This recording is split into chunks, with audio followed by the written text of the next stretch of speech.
Hello বন্ধুরা, welcome back to my channel টিয়া জয় blog.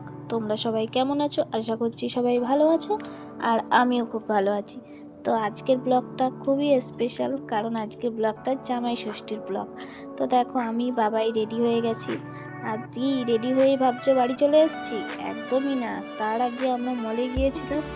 1-1.5 ঘন্টা মলে কেটে গেছে, অনেকটা লেট হয়ে গেছে। তারপর দেখলে এগুলো সব নিয়ে আমরা বাড়ি চলে এসেছি। এসে পর আমাদের আস্তে আস্তে না হলেও 11:30-12টা বেজে গেছে। মা এসে খুব বকছিল যে এত লেট হয়ে গেল কেন।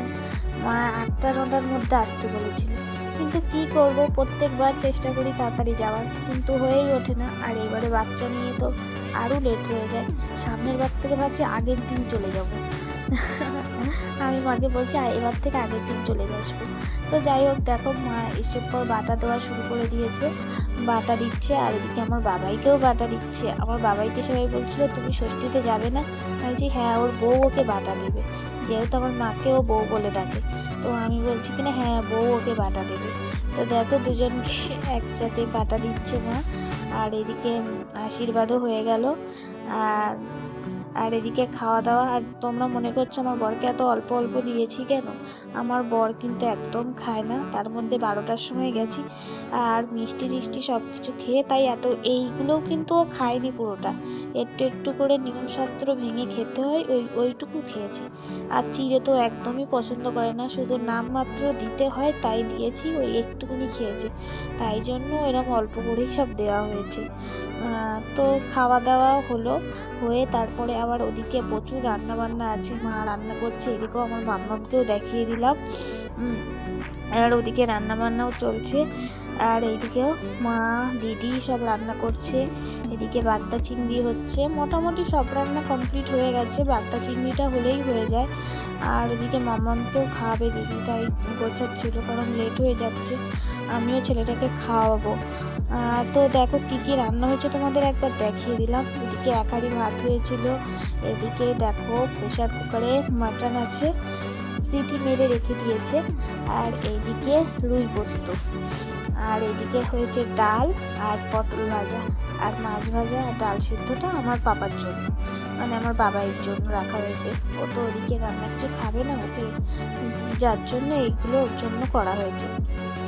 তো দেখো, এবার আমি কি বকছিলাম আমার নিজেরই মনে নেই, কারণ এবার আর রান্না হয়ে গেলে আমি থালাটা গোছাবো, যেহেতু থালাটা আমার সাজানোর ডিউটি আমার থাকে। তো এইবারে আর আমার জিজু আসতে পারেনি, জিজুকে খুব মিস করছি, কারণ জিজুর একটু কাজ পড়ে গেছে, যার জন্য আসতে পারিনি। তো দেখো, এই পাশের বাড়ির এই কাকিমাটা না, আমার বাবাই বা আমার দিদির মেয়ে আসলে না চলে আসে, খুব ভালোবাসে ওদের দুজনকে, যার জন্য চলে আসে। আর ওদের আওয়াজ পেলে মোটামুটি চলে আসে। তো দেখো, এই বলটা বাবা এক্ষুনি নিয়ে এলো। আসলে বাবাইয়ের আগে একটা বল ছিল, সেটা না ফেটে গিয়েছিল। তা বাবা বলছে এবার দিন ও যেদিন আসবে সেদিনই আমি ওর বল নিয়ে আসবো। তো বাবা মনে করে নিয়ে এসছে। তো দেখো, এদিকে আমাদের পুরোপুরি খাবার দাবার রেডি। আমার গোছানোটা কেমন হয়েছে বলো? আমি এই থালাটা সাজিয়েছি, তো কেমন হয়েছে জানিও। তো কি কি হয়েছে তোমাদের বলি। এদিকে মাটন, আর ওইদিকে বাগদা চিংড়ির মালাইকারি, আর রুই পোস্ত, ডাল, আর ওইদিকে কুলের চাটনি, আর পটল ভাজা, স্যালাড, লেবু, লঙ্কা, জল। আর ওদিকে আইসক্রিম ছিল, কোল্ড ড্রিঙ্কস ছিল, আরও মিষ্টি ছিল। ও এখন খাবে না বলে সেগুলো আর দেওয়া হয়নি। ও বলছে এক্ষুনি আমি খেতে পারবো না, ওগুলো তুমি রাখো, পরে দেবো, পরে দেবে, পরে খাবো, যার জন্য দেওয়াও হয়নি আর ছবি তোলাও হয়নি। তো কী করা যাবে। তারপর একটু শুয়ে নিলাম, শুয়ে টুয়ে দেখি তারপর একটা পার্সেল এসছে। আবার গেলাম একটা পার্সেল নিতে।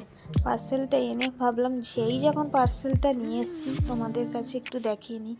আর তোমরা নিশ্চয়ই ভাবছো গিফট, আমরা আসলে এইবারে গিফটের কোনো করিনি।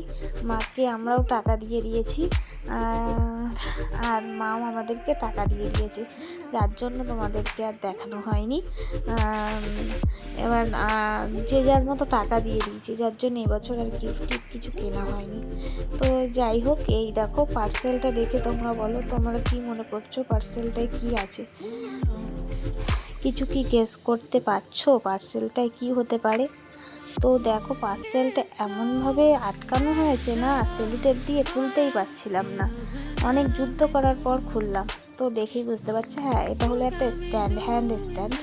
তো তো এই পার্সেলটা এই স্ট্যান্ডটা না আমি আগে অর্ডার করেছিলাম, কিন্তু আমার মিশোর থেকে অর্ডার করেছিলাম, সত্যি খুব ভালো এসেছিলো। যার জন্য আমার স্ট্যান্ডটা দেখে আর একজন বলেছে যে তুমি একটু অর্ডার করে দেবে। তাই বললাম হ্যাঁ নিশ্চয়ই দেবো, কেন দেবো না। আর এই দেখো এটা জ্যাক চার্জ দেওয়ার জন্য। তো দেখো কত সুন্দর, ওপরে লাইটও আছে।